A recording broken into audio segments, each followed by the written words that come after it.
dos Diálogos Capitais, vamos debater os bancos públicos sobre ataque, desafios, riscos e perspectivas. A ideia é que cada um dos nossos convidados faça uma apresentação de 5 minutinhos, para a gente conseguir dar dinamicidade ao nosso debate. Vou sugerir que comecemos pelo governador Flávio Dino, e aí a gente continua o nosso bate-papo dessa noite. Pode ser assim?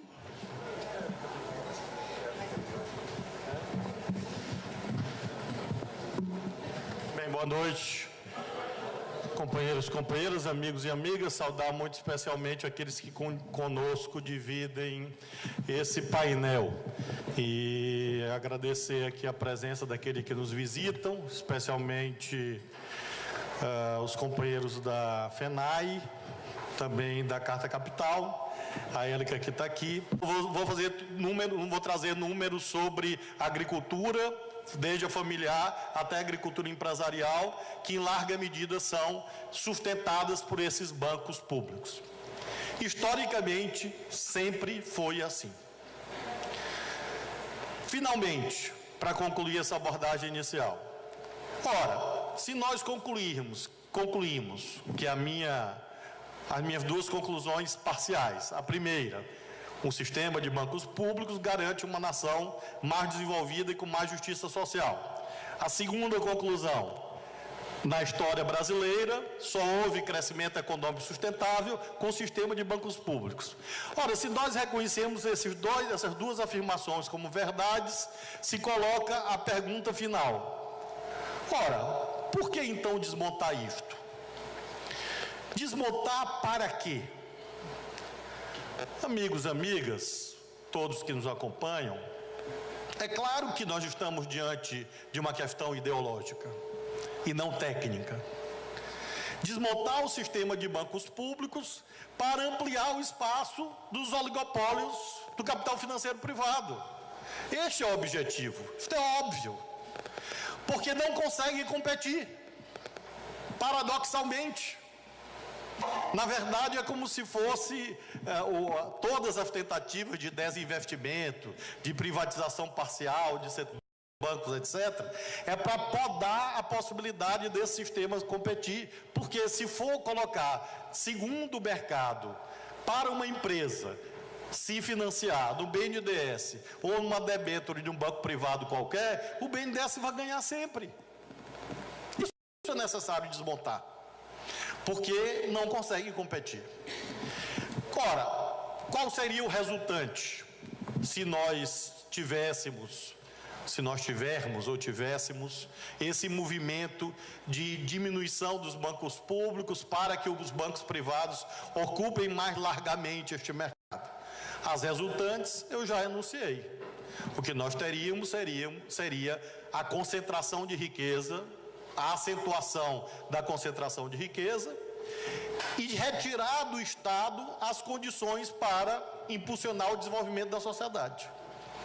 Isto nunca aconteceu antes no Brasil.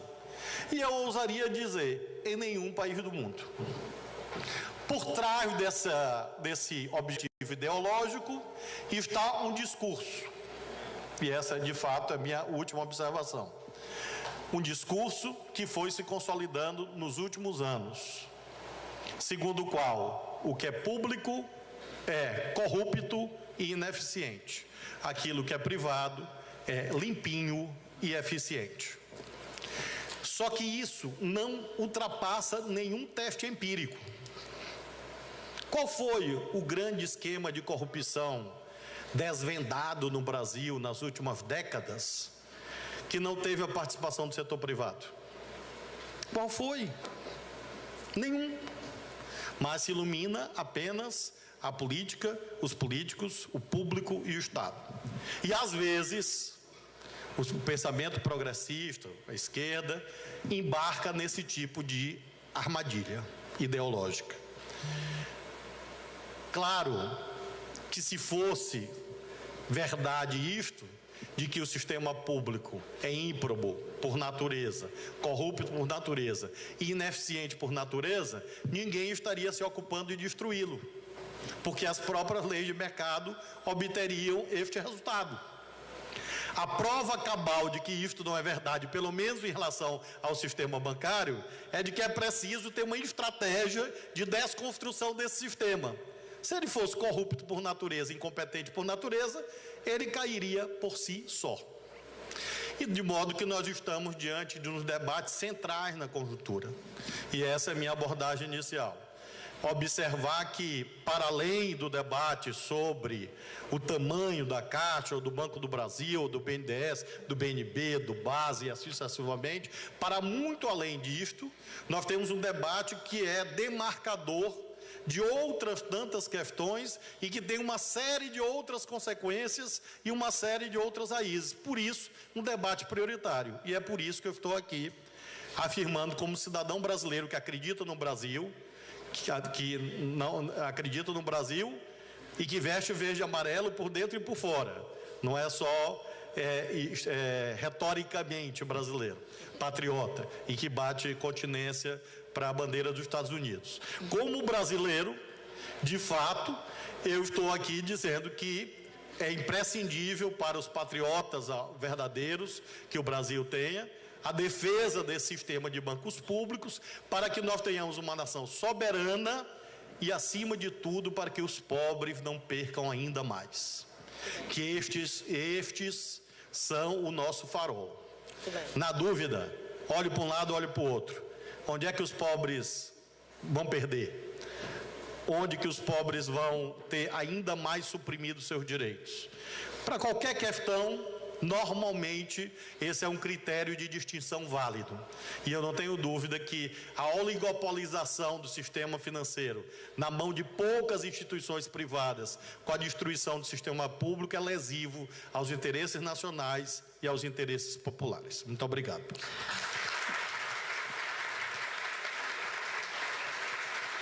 Muito obrigada por essa intervenção inicial, governador Flávio Dino. O professor Beloso estava previsto para estar conosco nessa noite, mas foi acometido por uma forte gripe que o impediu de participar. Por isso, ele não está aqui. Agora, eu passo de imediato a palavra para Jair Ferreira, da FENAI, para fazer as suas considerações. Boa noite a todos. Boa noite a todas as pessoas que acompanham a gente. Queria agradecer muito ao governador Flávio Dino por estar também com a gente nesse debate, ao Fábio, a Érica, aqui nossa parceira de debates, a Luciana, e agradecer ao Estado do Maranhão, porque esse debate, governador, a gente tem trabalhado com ele, nós temos diversos desafios, e um deles que a gente acha importante é envolver um pouco a sociedade nesse debate, porque às vezes você vê um muito bem elaborado, mas na prática quem vai perder são os mais pobres. O Estado do Maranhão, por exemplo, voltando aqui para o papel dos bancos públicos, os números mostram que se não tiver os bancos públicos, o Estado do Maranhão poderia estar bem pior, do ponto de vista da distribuição de renda, e é um Estado extremamente produtivo e rico, e as pessoas são maravilhosas e trabalhadoras tanto quanto os outros. Então, ao você privatizar, ao você desmontar esses bancos, você retira ferramentas importantes de gestão, ferramentas importantes de fomentar o desenvolvimento. Eu também queria aqui, antes de não ser indelicado, cumprimentar a minha colega de diretoria, a Gisele, que é da PCF, e é também diretora da FENAI, em nome dela, cumprimentar a todos vocês, em especial aos bancários e às bancárias. Esse debate para nós ele tem sido fundamental, e ver que o Fábio para a gente é muito importante, porque a construção, a criação de emprego e o tamanho do Estado, que é o debate que está por trás de tudo isso, a gente tem um setor produtivo, na cadeia habitacional, ou seja, ela alavanca milhões e milhões de empregos com muita rapidez, e ao mesmo tempo você permite que as pessoas tenham condições de vida melhor, condição de moradia melhor, financiamento melhor. Hoje, no Estado do Maranhão, nos seus 217 municípios, praticamente a Caixa está presente em todos eles através de algum programa, através do Bolsa Família, através de financiamento. Só para vocês terem uma ideia dos bancos que atuam aqui, 60% das agências bancárias são feitas pelos bancos públicos, Caixa, Banco do Brasil, BNB, BASE, praticamente. Os bancos privados têm os outros 40%. Não temos um financiamento habitacional feito por banco privado, que poderia fazer, porque eles podem participar do sistema. Então, não tem um financiamento financiado aqui pelos bancos privados. É uma pena isso, porque pode financiar, tem condições de fazer, mas não o fazem. Por outro lado, né, praticamente hoje aqui no estado do Maranhão nós temos 984 mil famílias beneficiárias do Bolsa Família. E quem é que distribui, quem é que administra isso? Banco Público.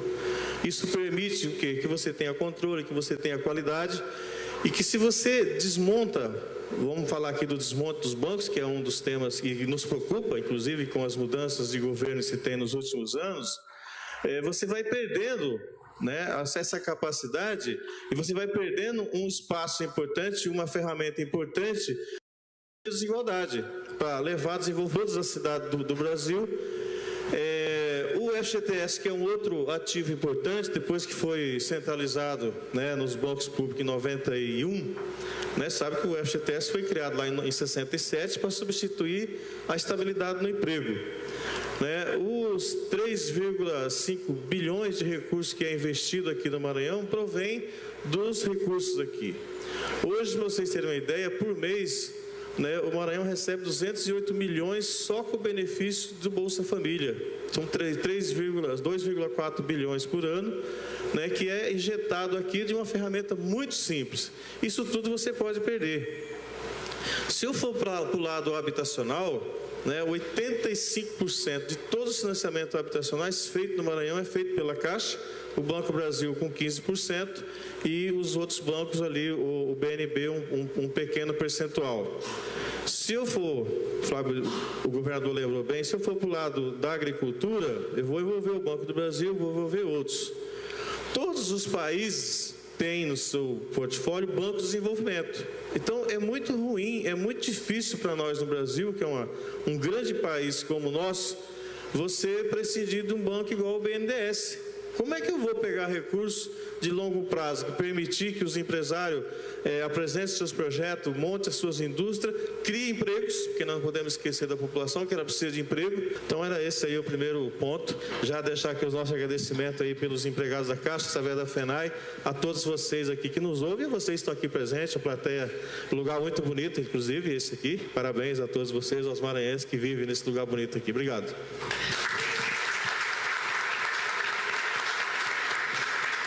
Muito obrigada, Jair. Agora eu passo de imediato para Fábio Naus, do Sinduscom do Maranhão.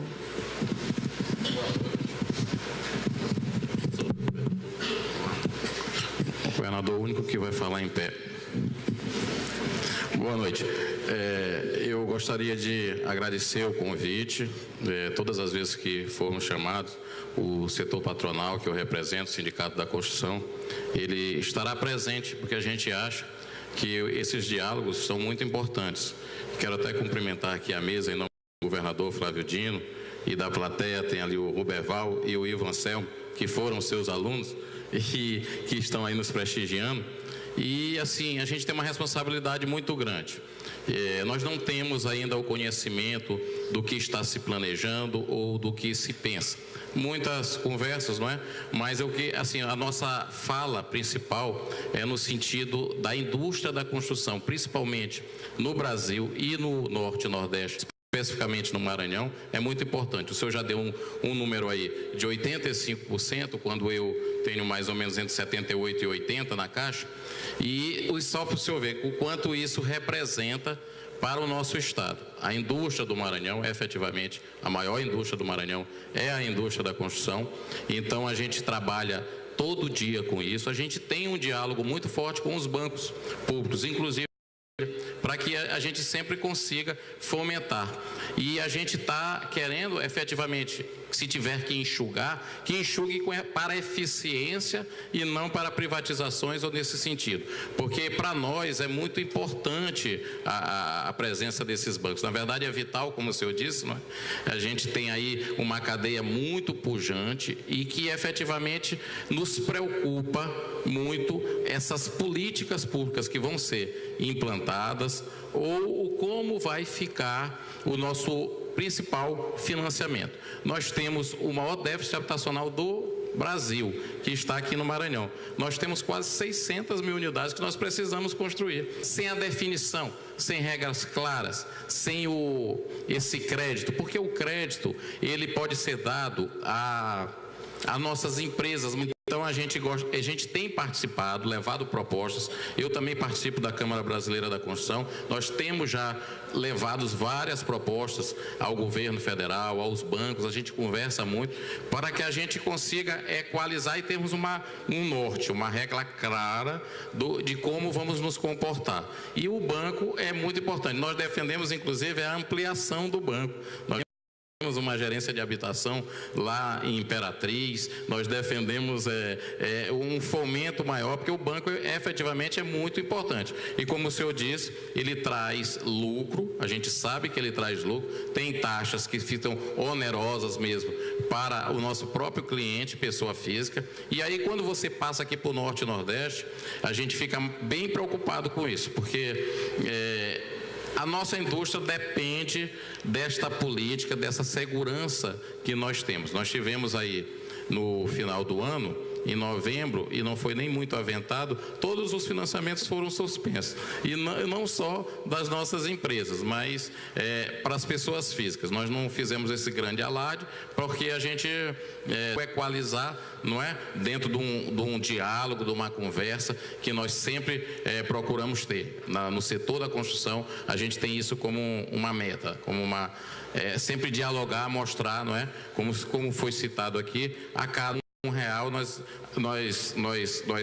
nós geramos a cada R$1.000 4 empregos. Então, assim, é muito importante que a gente fique por dentro. É por isso que eu quero participar, é por isso que eu venho a todos os debates ou a tudo que for convidado, para que a gente tenha colocando essa posição do empresariado. Queremos sim eficiência na máquina, queremos sim mais transparência, queremos sim. E aí fica parecendo que só o Norte e o Nordeste é prejudicado, mas não é não. É o Brasil todo. A gente quer que seja equalizado, que tenha essas regras claras, inclusive para o subsídio, inclusive para quem precisa efetivamente mais. A gente tem que fazer um recorte, até quanto o banco pode financiar, quantos %, qual o percentual e quanto essa pessoa ali que tem uma renda, por quê? Um subsídio menor em São Paulo, se ele for maior, aqui ele é maior lá em São Paulo, porque a renda lá é muito maior. Não sei se vocês compreendem, mas assim, o impacto para nós aqui, que temos uma renda baixa, é muito pouco, é muito grande, e quando que no Sul e Sudeste ele é maior. Mas eles utilizam bastante sim, tanto que esse ano passado o subsídio rompeu quase o dobro dos 9 bilhões que estavam programados. Então a nossa participação inicial é dizer isso, é da importância dos bancos públicos na nossa cadeia, principalmente da construção, e queremos agradecer o convite e dizer que estamos aí disponíveis para qualquer futuros debates. Muito obrigado. Muito obrigada, Naús. Eu passo agora para a professora Élica Takimoto, do Cefet do Rio de Janeiro, que vai fazer as suas considerações iniciais. Muito bem-vinda ao Maranhão, Élica. Obrigada. Boa noite a todos, boa noite a todas. Queria agradecer o convite de participar desse evento.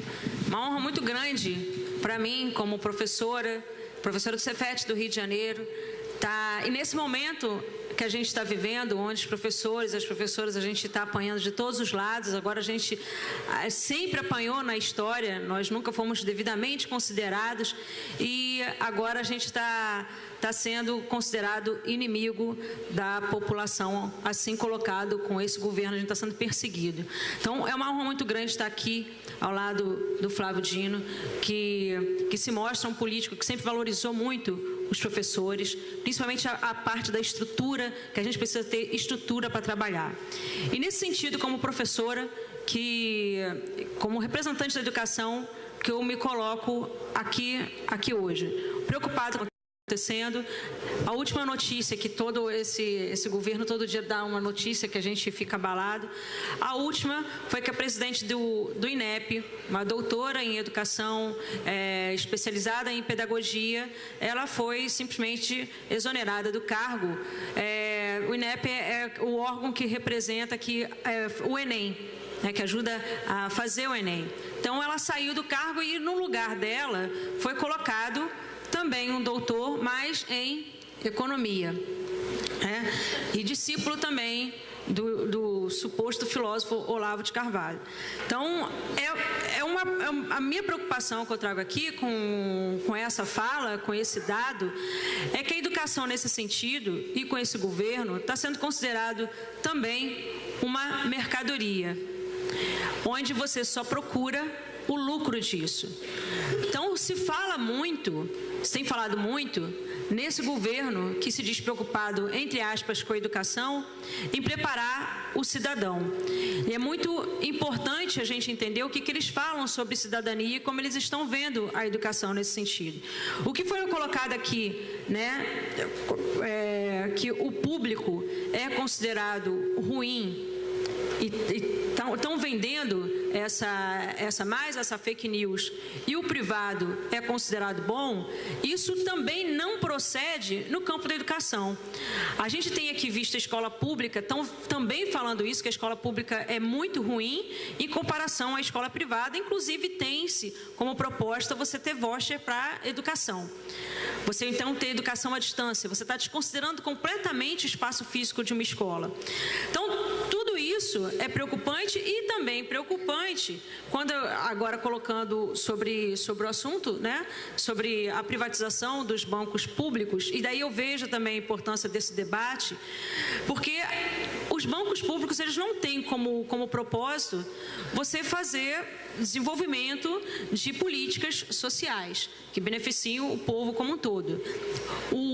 Os bancos públicos têm essa proposta. Os bancos privados que não têm, ele tem a função de somente lucrar. Então, quando você tenta privatizar os bancos públicos, você está tirando exatamente do povo essa possibilidade de você desenvolver, na parte da educação também, políticas de cunho social. A gente tem aí programas que dependem de bancos públicos, como o ProUni, como o FIES, a despeito dos problemas que eles tiveram de gestão. Eu acho que a ideia, ela precisa ser muito considerada e muito trabalhada, porque ajudou que uma população que não tinha condições conseguisse chegar nas universidades. Então, a gente tem que pensar nisso com carinho. Pensar também, e com muito cuidado, de como a gente leva esse debate à população de base. Porque é a população que mais vai sofrer e que menos está entendendo o que está acontecendo. O discurso do outro lado é um discurso muito simples. A gente trata de assuntos muito complexos. A privatização dos bancos públicos é um assunto complexo. Então, como você vai levar isso à população de base? Eu acho que isso é uma outra coisa que a gente precisa debater aqui. Esse debate, eu acho que a casa estando cheia, o que a gente já cresceu nos diálogos, sempre nos diálogos capitais, eu acho que a gente está ganhando corpo nisso, cada vez mais gente assistindo. Isso é sinal que a gente está conseguindo alcançar cada vez mais pessoas e que o debate se faz mais do que nunca urgente, necessário. E eu, como educadora, como professora da rede pública que sou, e que acompanhei todo esse processo da diminuição da desigualdade, principalmente no campo da educação também, vendo a camada menos privilegiada conseguir chegar nas universidades, eu mais uma vez reitero aqui a minha honra, o meu agradecimento de participar de um evento desse como hoje. Obrigada.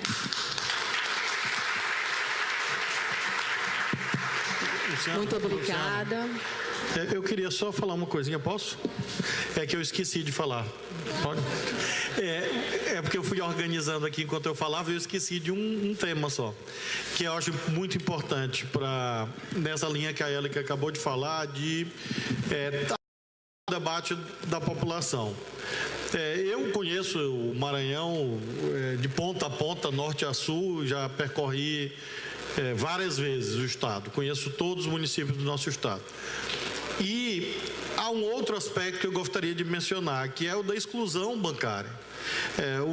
Os bancos públicos também têm esse papel da ocupação física, que parece que no mundo da tecnologia é uma coisa menor, mas não é, porque o que ocorre é que grande parte desses programas sociais, quando não há rede bancária no município, gera uma distorção, uma assimetria entre a cidade no qual o benefício é pago e naquela onde não há agência bancária. Pelo aspecto do comércio, o cidadão, a cidadã pega um veículo e vai para a cidade vizinha receber o benefício. Normalmente ele já gasta uma parte desse dinheiro na cidade vizinha, não na dele, porque ele já vai fazendo compra por acolá, já vai comprando ali naquele comércio. E as cidades do Maranhão de menor IDH, não por acaso, são aquelas que têm a maior exclusão bancária.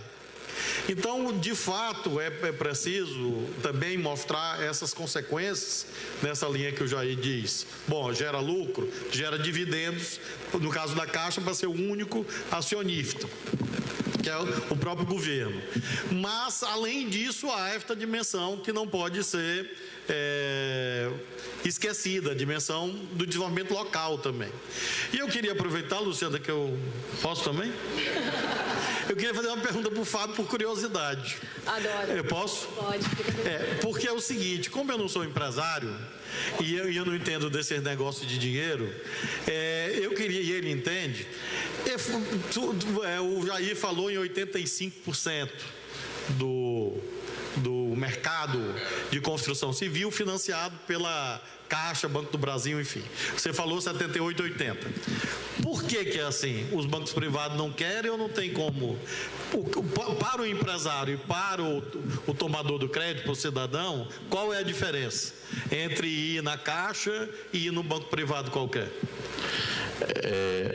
Essa regra, ela foi inclusive mudada para a gente começar a quebrar. Foi mudado agora no dia 1º de janeiro, porque todas essas carteiras desses bancos eram com TR, e ela foi mudada a partir de agora, vai poder ser por IGPM ou por um índice que corrija a inflação melhor. Ninguém nem queria comprar por 30 anos ou terceirizar, vamos dizer, comprar uma carteira dessa com TR. Esse é o maior fator impeditivo.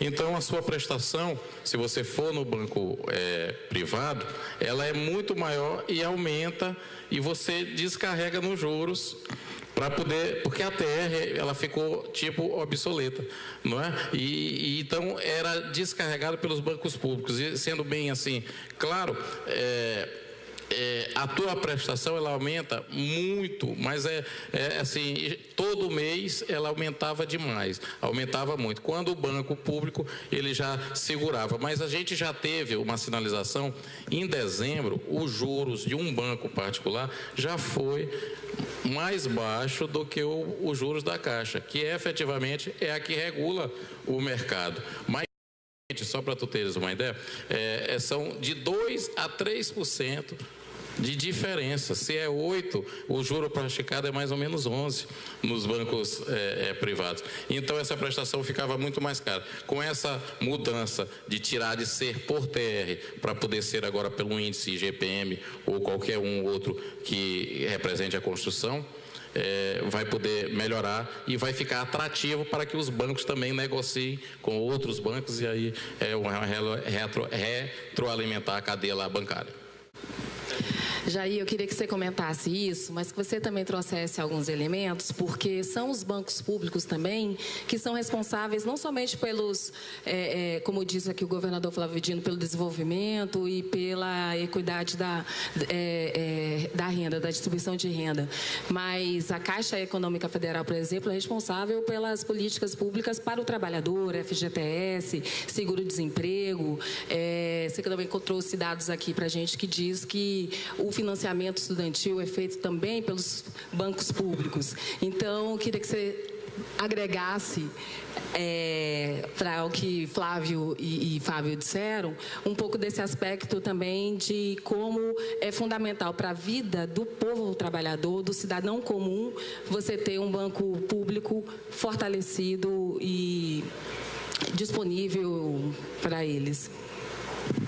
Olha, o Fábio foi numa linha boa, mas eu acrescentaria uma outra, que é o seguinte,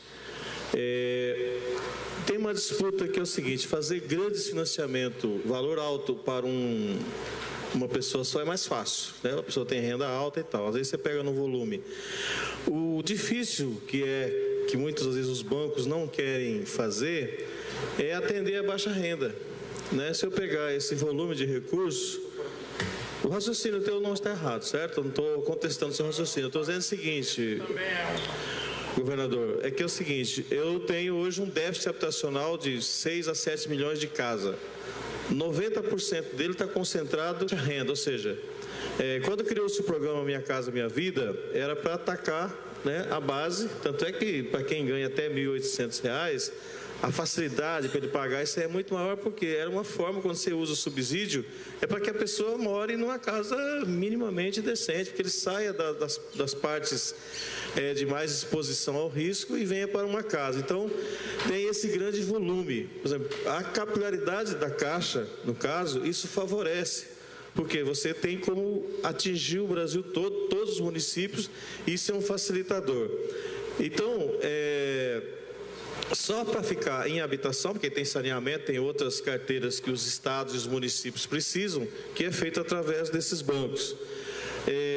Se eu for para os outros programas, né, FIES, hoje o trabalhador, por exemplo, onde é que o trabalhador vai resolver as suas coisas? Hoje vai na Caixa e algumas coisas vai para o Banco do Brasil.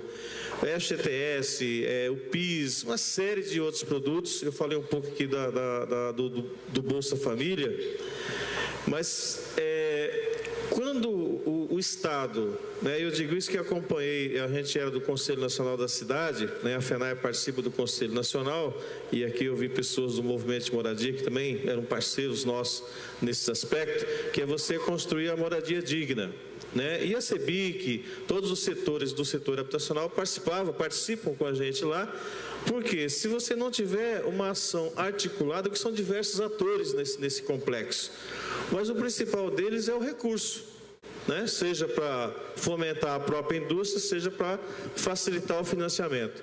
Então, quando eu tiro essa ferramenta do Estado, né, a gente já teve aqui o Banco Estadual do Maranhão, né? Ou seja, eu imagino que o Estado perdeu um grande indutor para conhecer os municípios, para chegar próximo da casa das pessoas.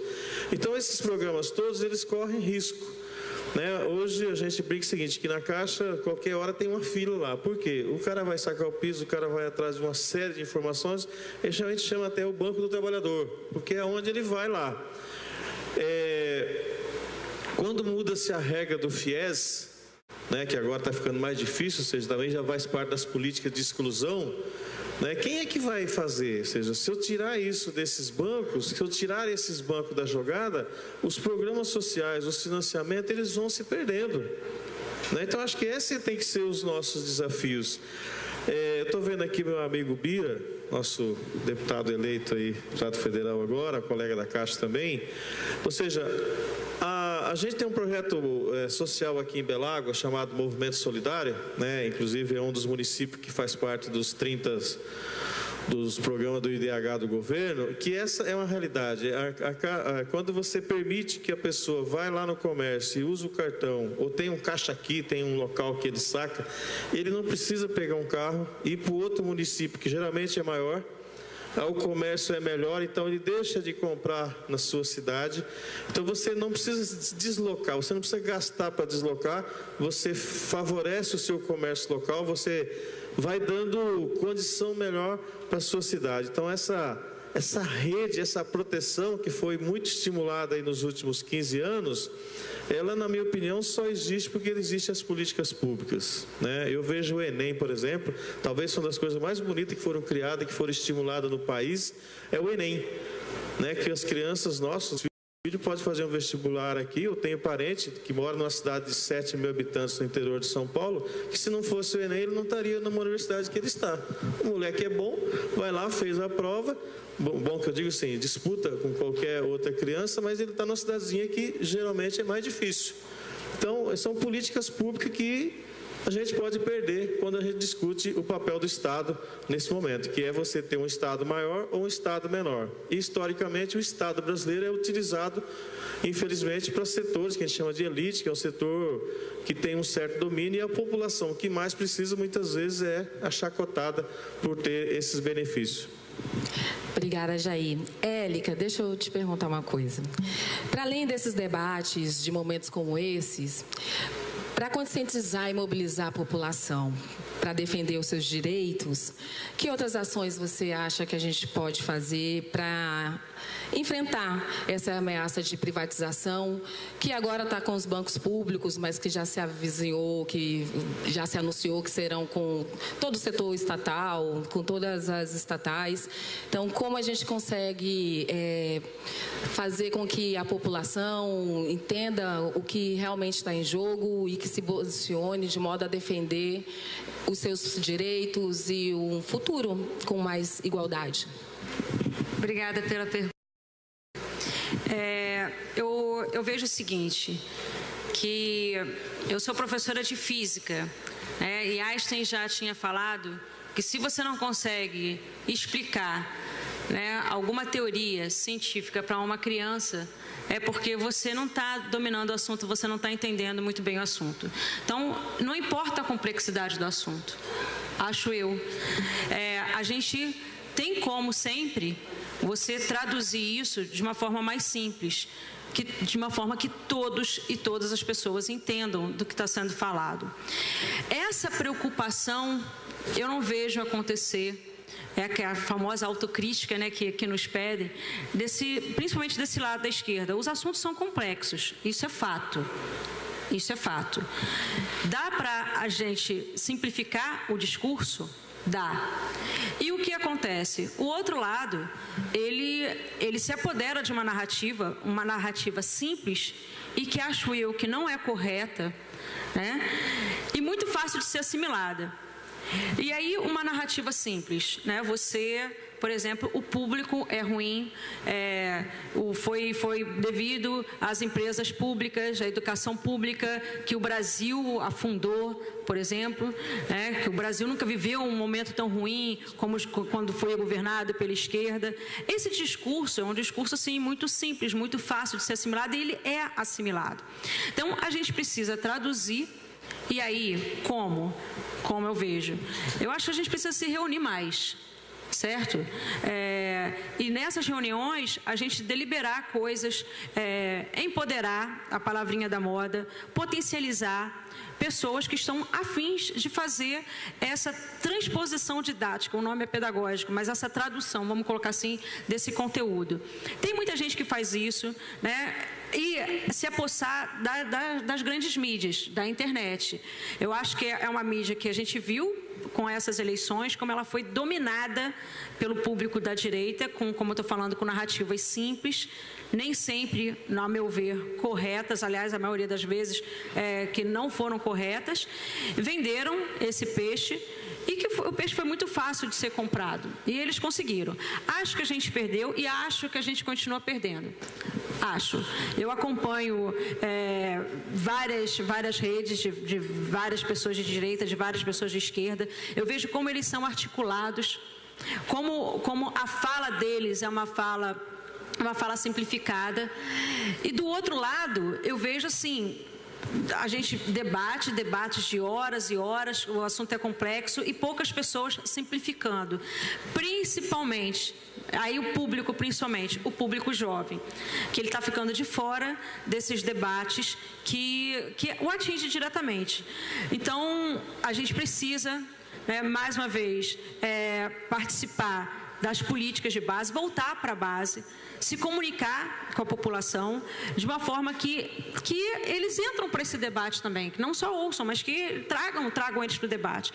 Que quando você não pergunta nada e sim está afirmando, é sinal que você não está entendendo. Isso é igual aula, né? Se eu estou dando uma aula e está todo mundo quieto ou concordando, é porque não está entendendo muito bem. Quando o aluno está perguntando, é porque ele está assimilando alguma coisa.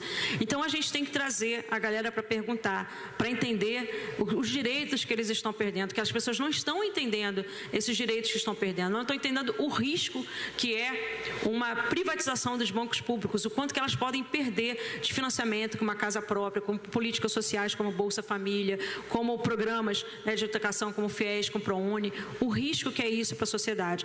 E uma coisa que é muito séria também, né? Fala muito em desenvolvimento econômico do país, a palavrinha que eles gostam, né? O Brasil agora vai para frente, vai se desenvolver economicamente. Isso é muito perigoso também, a gente simplificar isso. Porque, por exemplo, em 1950, 1960, a gente teve índices econômicos que mostrou que o Brasil ia bem das pernas economicamente falando. Mas foi uma época que também a desigualdade social gritava. Então, o desenvolvimento econômico que não corresponda a uma diminuição da desigualdade social não é uma coisa que interessa para a gente, né? Então, a gente tem que falar em desenvolvimento econômico, em lucro, sim, por que não, né? Mas a gente tem que falar em diminuição de e, principalmente, igualdade de direitos e igualdade de condições para que as pessoas atinjam onde elas quiserem atingir. Eu ia falar, atinjam o ensino superior, mas nem todas as pessoas querem fazer o ensino superior, mas se elas quiserem fazer, todos têm que ter acesso a esse ensino superior. Então, a gente tem que trabalhar com isso. Políticas econômicas, políticas sociais, desenvolvimento econômico, sim, mas que esteja atrelado à diminuição de desigualdade e igualdade de direitos. E, mais uma vez, a gente precisa, né, se comunicar com essa base, precisa trazer a população para discutir, para debater com a gente, para fazer perguntas para a gente também. É isso, obrigada. Obrigada, Élica, e eu vou pegar a tua deixa aqui.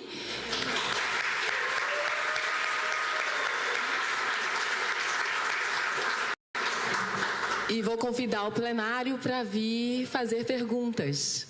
A ideia é que a gente faça um bloco de 3 perguntas, de até 1 minuto agora, e aí a gente começa o nosso debate mais amplificado. Então, quem quiser, tem alguém para pegar os microfones? Ele tem microfones aqui. Oi, tem uma pergunta que eu te mandei do jornalista Leandro Fortes, sócio da Cobra. Eu podia abrir com ela enquanto as pessoas vão se mobilizando ali. Tá bem. Pra ti. Valeu? Então, deixa eu cumprir o script aqui. Como a gente se inscreve? Essa é uma pergunta do jornalista Leandro Fortes.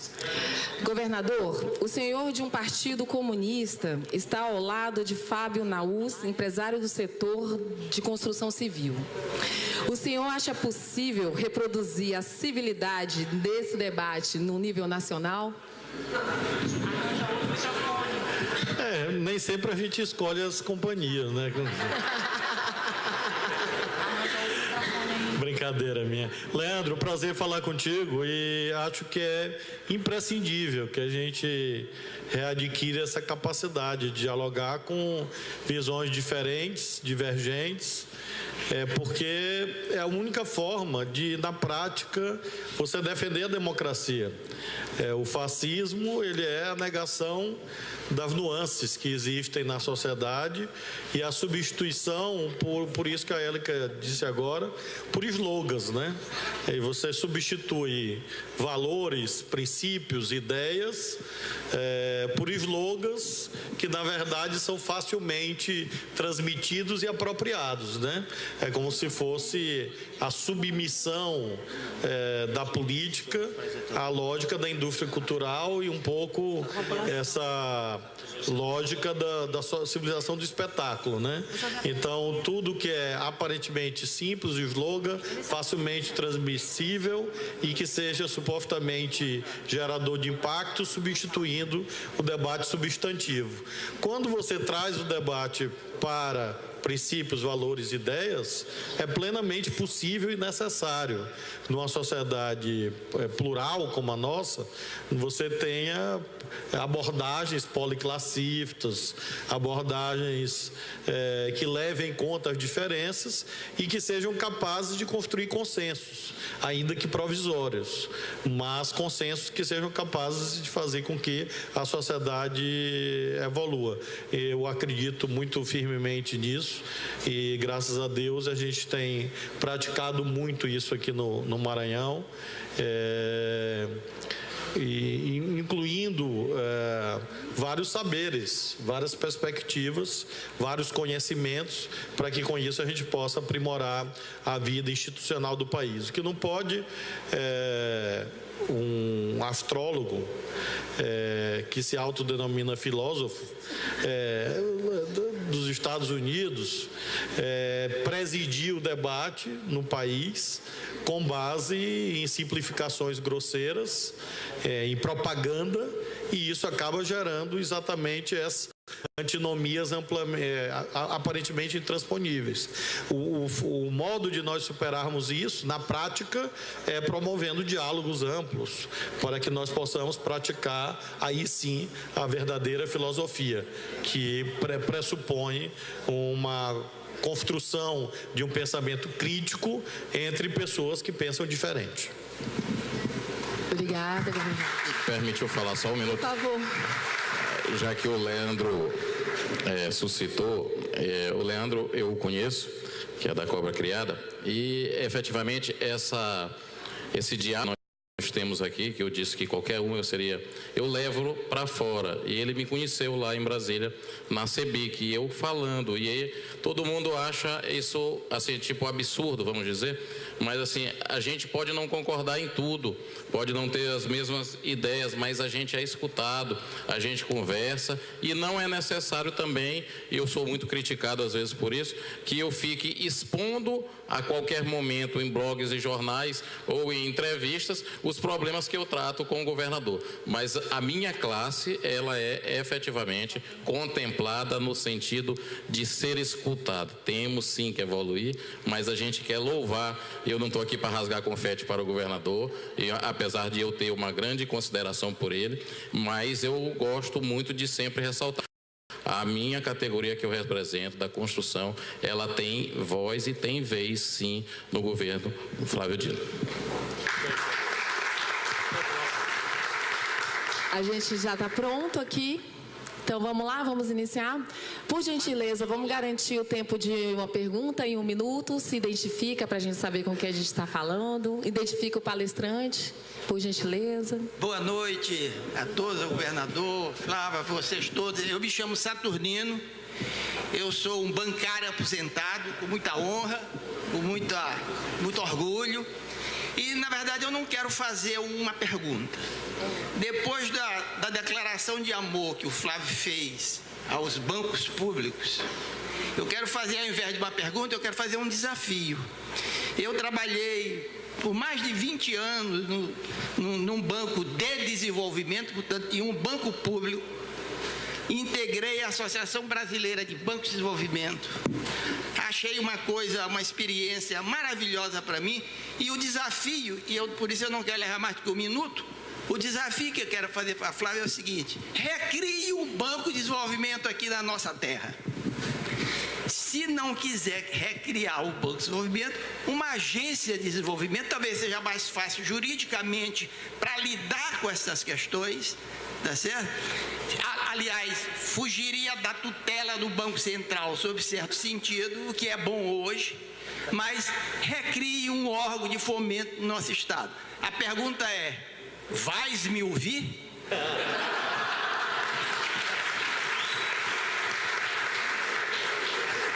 Saturnino, na tua apresentação faltou o mais importante: grande xadrista, grande jogador de xadrez, aposentado também. A provocação está aceita, vê aí, Nunes, aí, vê, como agência. Banco, nós temos um longo debate, Saturnino, mas a agência é uma excelente ideia, de fato, e eu te agradeço, muito obrigado. Vamos. Saulo Carneiro de Oliveira, servidor público de férias, desavidadamente vim aqui, talvez não nos traz apropriados, mas achei muito interessante essa proposta e eu tive a preocupação, tenho a preocupação atualmente de acompanhar quais são as linhas, as diretrizes que estão sendo formuladas, inclusive na questão dos bancos. E eu assisti integralmente o discurso de posse do presidente da Caixa. Teve um aspecto que ele falou que me chamou muita atenção, queria que todos presentes falassem a respeito. Ele mencionou em um determinado momento que no Brasil nós temos atualmente cerca de 700 mil acionistas no mercado de capitais, de ações. E isso corresponderia a menos de 1%. Sendo que na avaliação da equipe econômica, né, comandada pelo outro ministro, superministro, nós teríamos alguns países com até 25% da sua população inserida no mercado de ações. E que, portanto, um dos objetivos da Caixa é impulsionar para que chegasse a pelo menos 5%. Salvo engano, foi esse pedaço de discurso que eu estou trazendo aqui. Então, eu queria que vocês falassem a respeito disso, porque isso... Aí eu faço a segunda parte da intervenção. A influência que isso tem dentro da proposta de reforma que ainda vai ser apresentada de Previdência. Porque nós sabemos muito bem que, assim como querem afastar os bancos públicos de uma série de cartelas, uma das cartelas que pode ser aberta é a questão da previdência privada, uma vez que, não havendo proteção social na previdência social, você faz com que as pessoas busquem alguma forma de subsistência. Era isso. E eu também reforço ao nosso governador, nós já tivemos um Banco de Estado do Maranhão, e se a gente considera que os bancos públicos eles podem servir como fator de desenvolvimento social, não podemos abrir mão desse instrumento. Na verdade, como no seu próprio discurso ficou muito claro. Tá.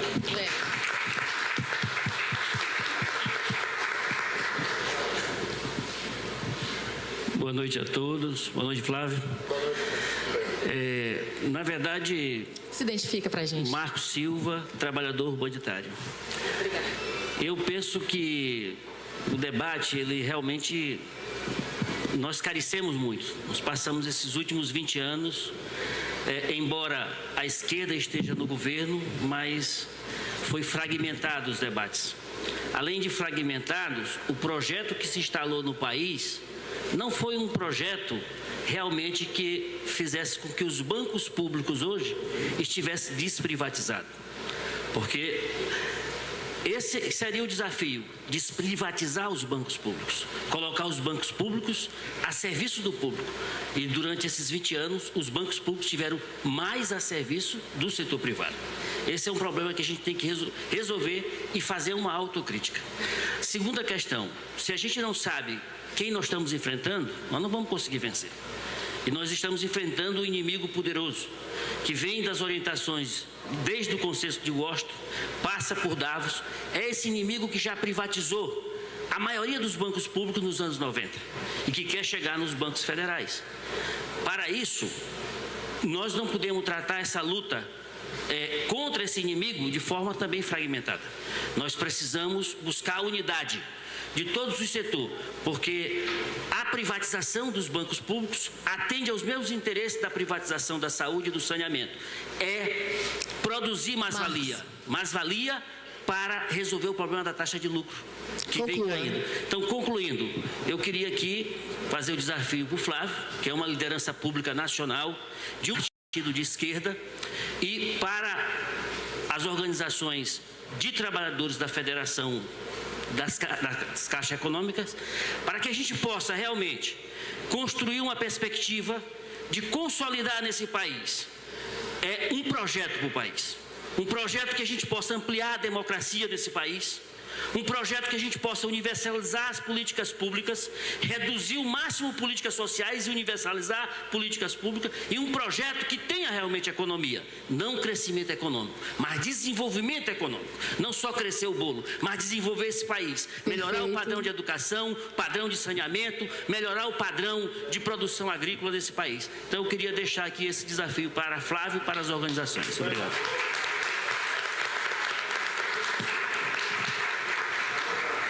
Tem mais alguma pergunta? Porque a gente pode fazer... Então, vamos fazer o bloco de 5 e a gente volta para o palco. Tudo bem. Venham. Boa noite. Boa noite, governador. Boa noite a todos. Meu nome é Carlos Braga. O governador é meu conterrâneo de muito tempo, só que ele não se lembra. Depois eu vou lhe explicar, governador. Eu quero contextualizar a minha pergunta, tá? No governo Dilma, no segundo governo da Dilma, a variável central do ajuste fiscal dela era diminuir a dívida pública, a dívida bruta pública. Com isso, ela, desde aquela época, já pensou em diminuir as transferências do Tesouro para o BNDES. Para quê? Para tentar equalizar as taxas subsidiadas do BNDES com as taxas do mercado. Só que naquela época, os juros estavam muito altos. E a oferta de crédito não foi possível, crédito barato. O que acontece? Hoje, as taxas estão mais baratas, a dívida de longo prazo já está com prazo mais elevado.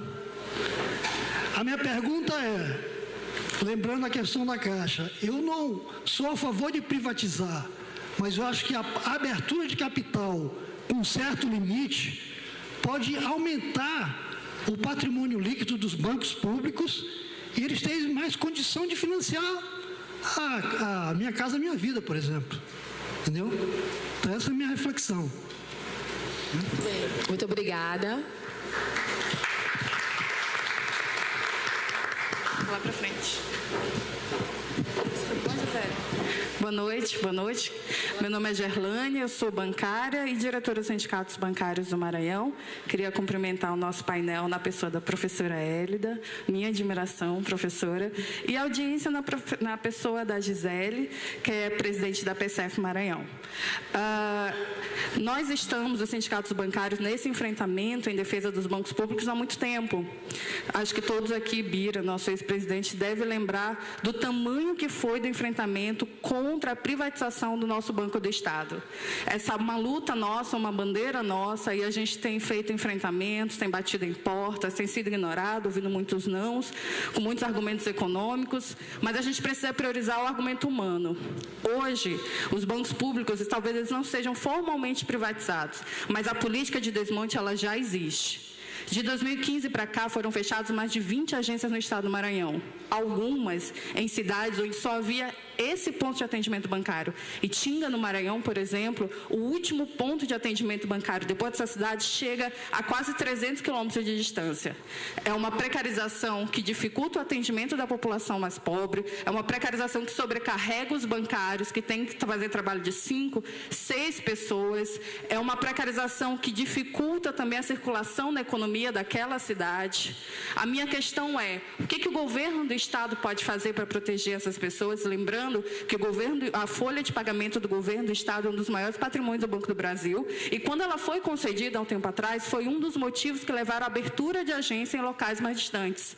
Ou seja, é sim um argumento de barganha, o governo barganhar essa folha imensa, que gera muito lucro, em troca de agências mais preparadas de concurso público, porque esse discurso de ineficiência ele é fomentado pela falta de concurso, porque não tem funcionário, a população é mal atendida e o discurso de ineficiência ele é validado, quando na verdade precisa de investimento em agências de qualidade, em contratações, pelo fim da terceirização, que funcionários façam o mesmo trabalho de bancário, sem que tenham o mesmo piso, sem ter as mesmas garantias e vários outros problemas. A gente precisa que o governo do estado esteja do nosso lado na defesa do banco, sendo intransigente, inclusive com o poder econômico, que visa muitas das vezes esquecer a parte pessoal para priorizar a eficiência e os juros mais baratos. A gente queria saber o que o governo do estado vai fazer, não o que ele pretende, mas eu tenho certeza que ele vai fazer como uma das suas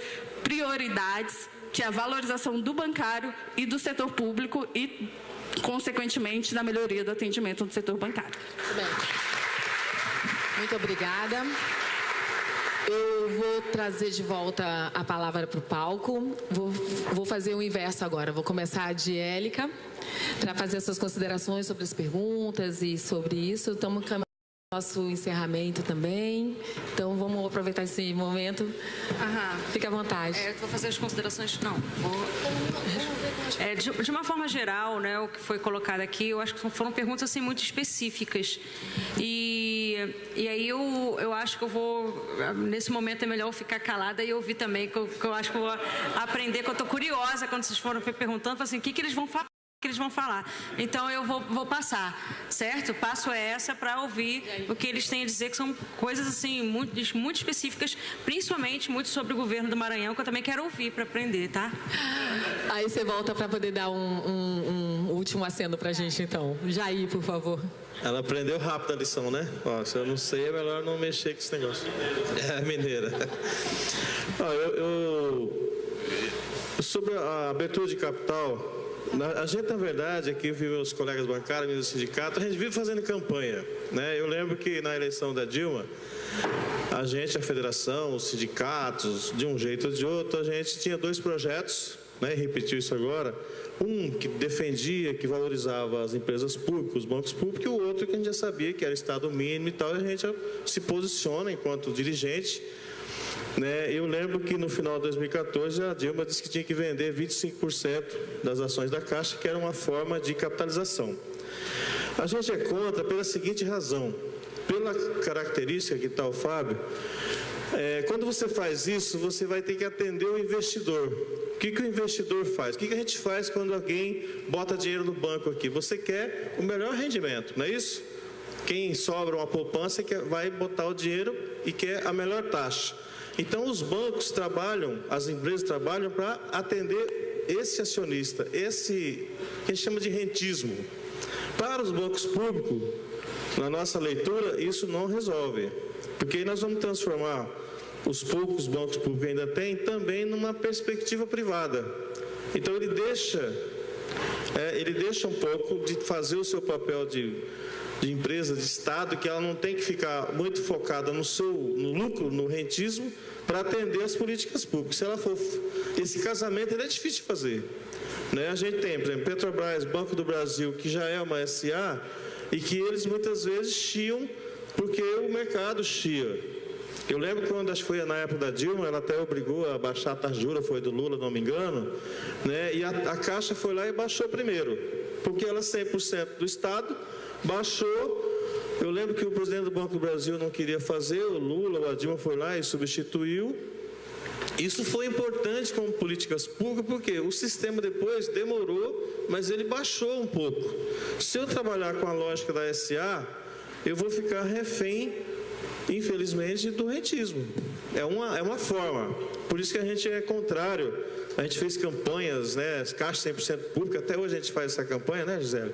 Caixa 100% pública, empresa 100% pública, porque se eu abrir o capital, eu já quero entrar um pouco na pergunta do colega e servidor público, essa discussão de você abrir para acionistas, ou você ter mais acionistas, ou você ter, né, o discurso, às vezes ele é bonito. Olha, vou aproveitar e vender para os próprios empregados da Caixa as ações da Caixa. Ora, a gente sabe que por trás o objetivo dele não é envolver mais acionistas e mais gente comprando as ações, é o contrário. Ele quer, a partir daí, abrir. Abriu, a gente sabe o que acontece lá na frente. Então você, enquanto Estado, enquanto majoritário, vai perder a sua capacidade de definição, porque aí eu preciso ouvir o minoritário.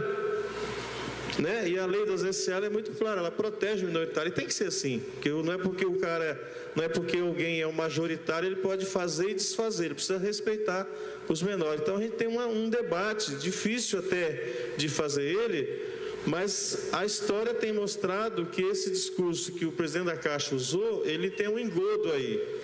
Ele até mais ou menos, não sei se era, mas assim, olha, a gente quer aproveitar para vender o setor de seguros, o setor de loteria, o setor de cartões, porque o junto capital, que é um pouco a tese que o colega aqui lembrou, isso vai me permitir capitalizar o banco para fazer novos empréstimos. Isso significa que a gente está abrindo o processo para o rentismo de novo. Nós vamos ficar refém de quem tem dinheiro porque quer ganhar mais dinheiro, que essa é a lógica de quem compra ações de uma empresa. Ele quer que aquelas ações rendam. E aí eu acho que o Estado perde de uma empresa. Ele quer que aquelas ações rendam. E aí eu acho que o Estado perde a sua capacidade de fazer essa gestão. Era isso, não sei se respondi, não sei se ficou alguém. Obrigada, Jair. Vamos direto para o Fábio.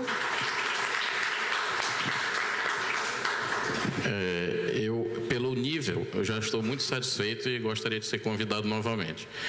O nível muito bom e assim, só complementando a pergunta do nosso governador, até quando você vai fidelizar um cliente por 30 anos e você não tem o interesse, não é? Aquilo ali fica... Por isso a gente defende que existam mais bancos, que tenham eficiência. Essa sim é a nossa maior bandeira, vamos dizer, como empresariado aqui. Nós temos uma concentração muito forte e você, como não é o gerenciador do FGTS, você passa a não ser o seu objetivo principal. E nós temos também um outro viés, que é o acordo da Basileia, que faz com que a gente tenha que deixar um dinheiro... A gente não, os bancos têm que deixar um dinheiro a cada R$1, eles têm que deixar R$1, e isso acaba dificultando bastante. Então, a gente quer que evolua a eficiência do banco para que ele possa efetivamente fazer mais políticas públicas, como essa da habitação, que é muito importante para o Maranhão, que tenha uma retroalimentação dessa cadeia, inclusive com formalização de trabalhadores. Eu acho que eu queria agradecer e dizer que estou plenamente feliz mesmo de ter sido convidado e poder botar a posição do empresariado, que muitas vezes é visto de uma forma não muito boa, mas nós contribuímos muito para o crescimento dessa nação e desse Estado. Por isso que a gente, sempre que for convidado, estará aqui. Muito obrigado. Flávio. Bom, eu quero agradecer a todas as intervenções, colocações, perguntas, e vou me reparar 2 ou 3 delas. A primeira, eu entendi o que o Carlos colocou como uma busca de mediação possível. E, Carlos, a única reflexão que eu teria, além daquilo que o nosso companheiro da FENAI Jair já colocou, diz respeito a uma premissa. Houve uma forte capitalização dos bancos pelo Tesouro ao longo das últimas décadas. Desde o governo recém-findo do ex-presidente Michel Temer e agora também, se coloca a necessidade agora dos bancos devolverem o que foi capitalizado. Só que esses instrumentos de capitalização não têm prazo certo, não há obrigação contratual, porque, óbvio, o acionista capitaliza a empresa de acordo com o seu interesse. Talvez a perspectiva seja essa que você coloca, de redução da dívida pública, por intermédio da devolução desses aportes de capital que foram feitos no BNDES, na Caixa e assim sucessivamente. O problema é que talvez seja uma estratégia de matar os bancos públicos de inanição. Porque, exatamente em razão da incidência do Acordo da Basileia III, que ao criar uma série de restrições, de parâmetros de auditabilidade do sistema financeiro, faz com que, na medida em que esses tais parâmetros não sejam observados, as instituições se inviabilizem. Então, antes de refletir sobre mediações, que eu acho válida a sua reflexão, eu particularmente acho uma mediação válida de ser debatida, creio que nós devemos colocar o que antecede a isto, ou seja, é hora dos bancos de fato devolver ao Tesouro o que receberam a título de capitalização, lembrando que isto não são dividendos. Os dividendos têm sido repassados regularmente. Inclusive a Caixa Econômica, eu acho que é uma grande aportadora de dividendos a essas alturas para os acionistas, para o seu único acionista, que é o governo. Eu gostaria de ser acionista da Caixa, não sou, mas o governo federal tem recebido os dividendos. A pergunta é, numa conjuntura de recessão, econômica dramática que o Brasil vive, com praticamente metade dos estados quebrados e metade dos municípios quebrados, e quero dizer que orgulhosamente o Maranhão não figura nesse rol, antes que me perguntem, é o momento de você restringir crédito, de você fazer uma operação de redução da dívida pública, supostamente, para manter a taxa de juros baixa, supostamente, que é a obsessão dos Chicago's boys, né, tardios, né, que tomaram o poder no Brasil. É a melhor conjuntura ou nós precisamos, ao contrário, de bancos públicos fortes, capitalizados por todas as razões aqui informadas, seja de cunho social, seja de cunho econômico. Não, se nós pensamos no Brasil, não me parece, e aí eu não estou tecendo considerações sobre o governo A, B ou C, porque é verdade que esse debate vem desde a Dilma. Não esqueçamos, Joaquim Levy, presidente do BNDES do Bolsonaro, foi ministro da Fazenda da Dilma. Não esqueçamos disso. Isso vem de lá. O que me parece é que nós temos outras questões para enfrentar a temática da dívida pública, que não querem que seja enfrentada. Por exemplo, vou fazer por simetria aqui a questão da Previdência. A Previdência, todo mundo fala, vamos cortar benefícios, tem que cortar benefícios. E o olho na receita? Contabilidade não é receita e despesa? E as receitas da Previdência? Ninguém debate como elas estão?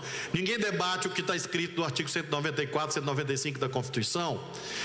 Transpondo por analogia esse raciocínio na Previdência, de que você não pode olhar só para as despesas, embora tem que olhar para as despesas, claro que tem que olhar, você tem que olhar para as receitas também, se as receitas estão sendo adequadamente auferidas. Do mesmo modo, em relação ao Tesouro, muito bem, a Caixa tem que devolver, o BNDES tem que ressarcir o Tesouro, ou quitar os instrumentos de capitalização que não tem prazo de quitação, porque o Tesouro está precisando. Eu nem discuto que precise, acho que precisa mesmo. Mas por que não se debate o perfil do sistema tributário no Brasil?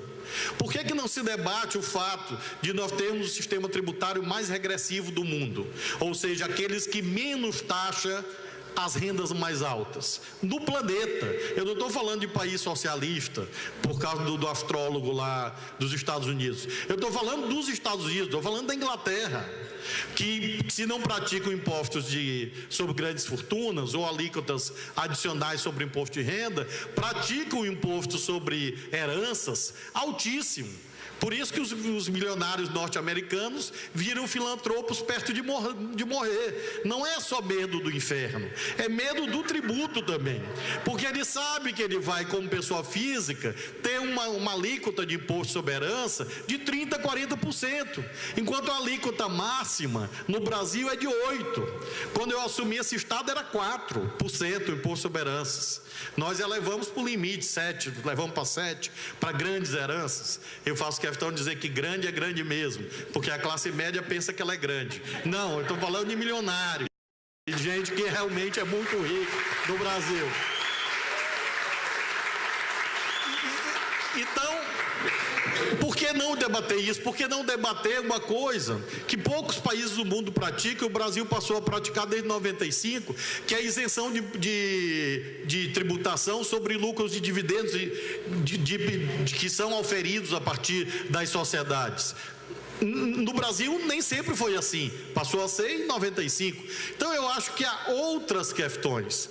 Volto a dizer, compreendo a tua intervenção como uma busca de mediação. Eu estou dizendo que nos marcos da mediação, ou seja, para manter o sistema de bancos públicos, como eu entendi que tu concorda que deva ser mantido, mas ao mesmo tempo contribuir para o Tesouro, que foi o que eu compreendi, capitalizar os bancos para que eles ajudem a sociedade e ao mesmo tempo haja o aporte ao Tesouro. E o que eu quero te dizer é que há um cardápio mais amplo de mediações que a gente deve colocar sobre a mesa, que não transita apenas por essa ideia de que os bancos têm que devolver o dinheiro do Tesouro. Porque, vejam vocês, acho eu, né? Porque é claro que a Élica até disse isso, nós estamos vivendo no reino absoluto da imprevisibilidade. O que é dito de manhã é desmanchado à tarde ou à noite. Então é muito difícil projetar cenários, mas eu imagino que nós não teremos um momento no curto prazo em que simplesmente vai haver lá um projeto de lei lá para o Bira votar, que claro que ele não votará, autorizando a privatização do Banco do Brasil e da Caixa. Eu acho que é um pouco pior do que isto, porque é uma estratégia subliminar, subrepetícia, e em que progressivamente você vai comendo pelas beiradas, como diz a sabedoria popular. Você vende carteiras, vende produtos, vende subsidiárias, e até que você consiga desmontar a competitividade da empresa. É a mesma questão da Petrobras. Por que a Petrobras era um grande patrimônio? Porque ela vai do poço ao posto, do poço de petróleo ao posto de gasolina. E diz, agora vamos vender a distribuição, depois vamos vender os navios, depois vamos vender não sei o quê. E ela perde o seu diferencial competitivo no mercado. Acho que em relação aos bancos públicos, o que deve se buscar como estratégia de desmonte é mais esse caminho, que é mais difícil de ser combatido, mas que deve ser combatido, que é esse caminho de dizer, por exemplo, que em razão da convenção da Basileia tem que devolver o dinheiro, depois tem que privatizar uma parte e não ele todo, e assim você vai tirando as condições desses bancos públicos cumprirem a sua missão. Então acho que é de fato um tema que merece muita atenção. Claro que na luta política e na tal da correlação de forças você tem que eventualmente fazer mediações, mas acho que o cardápio de mediações é bem amplo e nós devemos colocar sobre a mesa nesses termos. E digo isso também em relação à Previdência, por exemplo. Finalmente, em relação a algumas perguntas sobre o papel do governo do Estado. Eu, graças a Deus, tenho 2 pés bem fincados no chão e tenho um juízo bem fixado na cabeça. Então, eu não acredito que o governo do Estado possa tanto quanto algumas intervenções aqui quiseram fazer crer. Eu conheço bem os limites da função que eu exerço. Acho a nossa companheira dos sindicatos bancários, do qual eu tive a honra de ser advogado no início dos anos 90, tu não tinha nascido ainda, Érica, mas eu fui advogado do sindicato dos bancários. Bira foi um dos meus patrões, pagou o salário ainda bem. Naquele período lá, e olhando historicamente, o governo do Estado já teve um papel maior, porque nós tínhamos, o Estado do Maranhão tinha o Banco do Estado, hoje não tem mais, e hoje seria algo metafísico e algo irresponsável, ao meu ver, na atual conjuntura, eu dizer que nós vamos recriar um banco estadual. E o Banco Central nem aprova isso, não temos dinheiro, o Banco Central não aprova. Então, a ideia da Agência de Desenvolvimento é mais simples, institucionalmente, e cumpre o papel também de impulsionar e mesmo financiar determinadas cadeias produtivas. Isso é viável. Em relação ao nosso suposto poder, em relação aos bancos federais, eu não peguei o nome da nossa companheira, cadê ela? Ela está por ali. Gerlane, nosso poder é desse tamaninho. Vou te dizer, eu vou te explicar, não, eu vou já te provar isso. Ouça, mulher. O que acontece? Você fala da folha. Não, tem a folha. Senhora, eu fiz 3 licitações para esta folha deste ano da graça de Nosso Senhor Jesus Cristo de 2018. Você sabe quantos bancos fizeram proposta pela folha? 0, nenhum. Nem Banco do Brasil, nem Caixa, nem Bradesco, nem ninguém. E não era debater se era dinheiro, se era agência, se era concurso, simplesmente não queriam. Até que eu me vi diante, e aí tu vai me perguntar por quê? Bom, grande pergunta. Eu tenho algumas respostas para contar no meu livro de memórias. Quando a 3ª licitação fracassou, ou seja, eu não tinha banco para processar a minha folha. Nem o Banco do Brasil queria, nem a Caixa queria, nem o Bradesco queria, ninguém queria a minha folha. Eu ia ter que botar o dinheiro dos funcionários dentro do envelope e fazer uma fila na porta do Palácio dos Leões para entregar envelope por envelope cada funcionário público do Maranhão, porque não tinha banco para processar a minha folha. Então, a sua hipótese de que a gente tem um poder grande sobre o sistema bancário, ela fracassa pelo teste empírico. no sentido de que, no final das contas, qual foi o final da história? Eu fiz um apelo ao Banco do Brasil, para o Banco do Brasil aceitar continuar com a minha folha, e não o contrário de que estava todo mundo disputando a folha de pagamento. E olha que a folha é boa e a gente paga em dia. Mesmo assim, ninguém queria. Por que ninguém queria? Aí seria objeto de outro debate. De modo, companheira querida e demais companheiros que estão aqui, creio que há outros do sindicato, considere a minha modestíssima presença aqui como uma ajuda que eu posso dar. Quer dizer, o governo do Maranhão acho que pode pouco. Com o governador, vocês contam 100%. 100% para estar presente, para defender, para falar, para dar entrevista, para peitar, para enfrentar. Porque se tem uma coisa que eu não sou, é dissimulado e covarde. Eu tenho muita coragem para defender as minhas posições, então eu defendo em todo lugar. E aí pode ser o astrólogo, pode ser o capitão, pode ser o capetão, pode ser quem for. E aí a gente está defendendo claramente a posição, que é o meu papel. Papel como ator político. O governo do Estado está aqui representado por mim, dizendo o quê? Dizendo que quando a gente bota o Fábio, que é uma liderança empresarial, que tem a sociedade civil aqui presente, e eu venho para o debate, é uma contribuição, é uma colaboração para a gente dizer para a sociedade do Brasil, mas sobretudo para a do Maranhão, de que o nosso Estado, para se desenvolver com justiça social, com inclusão social, precisa dos bancos públicos. Essa até aqui é a modestíssima contribuição que eu posso dar, e todas as vezes que vocês precisarem, eu estou pronto a dar essa colaboração. Muito obrigado a todos vocês. Um abraço.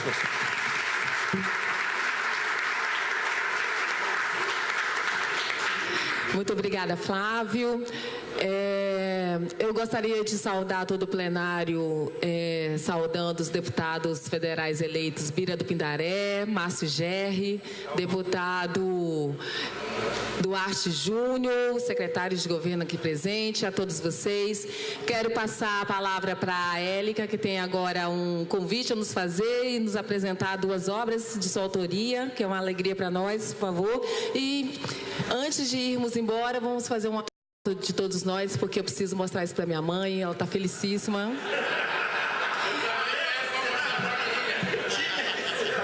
Então é muito importante essa foto para minha vida. Élica, por favor. Bom, mais uma vez agradecendo aqui o convite de participar.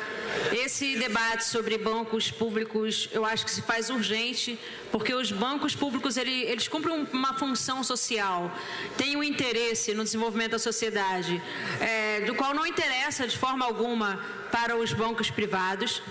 O discurso feito, que foi mencionado aqui, pelo novo presidente da Caixa Econômica, quando fala em aumento de juros de financiamento da casa própria, mostra exatamente a falta de cuidado que se vai ter nesse governo com a população.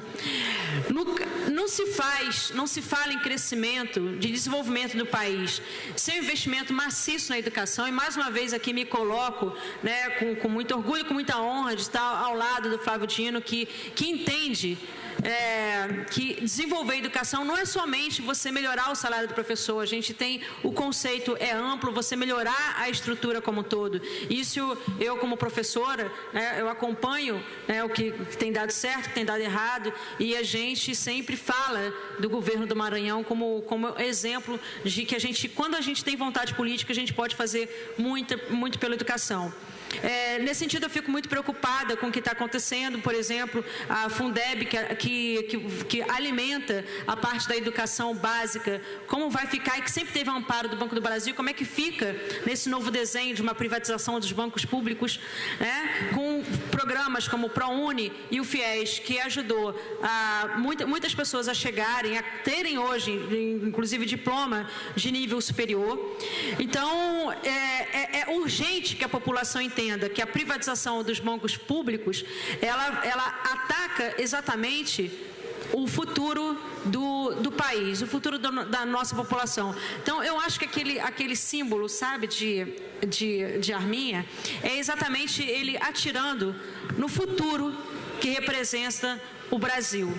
Então, a arminha é exatamente essa, atirando com tiros de fuzil, literalmente, o nosso futuro quando fala em privatização e o quanto que ele está despreocupado com a população. Eu quero saber, quando ele parar com isso, com essa alucinação que esse povo está falando de doutrinação marxista nas escolas, quando efetivamente ele vai falar de alguma coisa para desenvolver a educação do nosso país, que o problema nosso é urgente. A gente tem uma evasão escolar muito, muito grande, a gente está com professores ganhando mal, já tem um tempo já, mas agora sofrendo depressão porque estão sendo considerados inimigos da sociedade. A gente tem um problema que esse presidente não está considerando, que a gente já não tem mais pessoas querendo ser professores. Então, como é que vai ficar o futuro do país, né? Com professores que sempre foram apedrejados e agora considerados inimigos, os jovens não estão mais querendo ser professores. Isso é um problema que a gente tem que tratar com muita delicadeza, com muito cuidado. Mais uma vez, coloco aqui, né, a necessidade da gente precisar se comunicar com a base e finalizando aqui, agradecendo mais uma vez o convite e falando que eu trouxe aqui 2 livros, Isaac no Mundo das Partículas e Beleza Suburbana, onde um livro de crônicas sobre o subúrbio carioca, e eu narro também aqui, né, a honra que eu tive que o ex-presidente Lula me ligou por um texto que ele ficou emocionado, que eu falei exatamente sobre a política das cotas, porque, finalizando agora sim, é interessante como é que aquele povo do outro lado raciocina, que tem gente exatamente que vive de renda financeira, de grandes rendas, né? Tem gente que tem isenção fiscal e vive exatamente por conta disso, né? Chamando de vagabundo e oportunista exatamente quem está se beneficiando com políticas públicas sociais, como Bolsa Família, como o FIES, como a política das cotas, né? São políticas que exatamente reparam uma grande justiça na história do nosso país. Gente, obrigada. Boa noite para todos. Essa foi a 7ª edição dos Diálogos Capitais, uma realização da FENAI, da revista Carta Capital, com a produção da Cobra Criada. Vamos fazer essa foto? Como é que faz? A gente fica aqui, a gente vai para trás, como é que o pessoal...